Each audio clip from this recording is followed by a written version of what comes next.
आसिफ अली जरदारी पर इमरान खान के कत्ल की साजिश का इल्ज़ाम। शेख रशीद बीमार, अदालत पेश न हुए, फर्द जुर्म आयद न हो सकी, वकील ने हाजिरी से इस्तशना मांग लिया। वफाकी काबीना का इजलास आज होगा। सूबों में इंतखाबात से मुताल्लिक अदालती फैसले और मुल्क की सूरत हाल का जायजा लिया जाएगा। बिजली के नर्ख बढ़ाने का मामला भी ज़ेर गौर आएगा। बिजली के ब्रेकडाउन पर भी पेश किए जाने का इम्कान।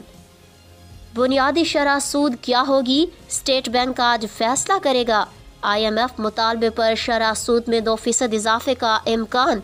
ताजिर बरादरी को खदशात, कहते हैं बुलंद तरीन शरह सूद पर सनती और कारोबार चलाना मुमकिन नहीं। 7 फ्लोर मिल्स को सील किए जाने पर फ्लोर मिल्स मालिकान पर बरहम। आज से आटा मिल्स बंद करने का ऐलान।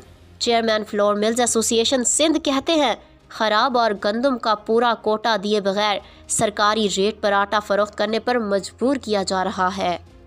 और PSL में कराची किंग्स की एक और शिकस्त। पेशावर ज़ल्मी ने 24 रन से हरा दिया। 197 रन के जवाब में कराची किंग्स 173 रन बना सकी। आमिर जमाल और अजमतुल्लाह के 3-3 विकेटें। मुजीबुर रहमान ने 2 शिकार किए। पेशावर ज़ल्मी के हसीब बावर और कैदमोर के निस्फ सेंचुरियां। इस्लामाबाद में सिक्योरिटी हाई अलर्ट कर दी गई और अदालतों के बाहर मुजाहिरों पर पाबंदी आयद कर दी गई।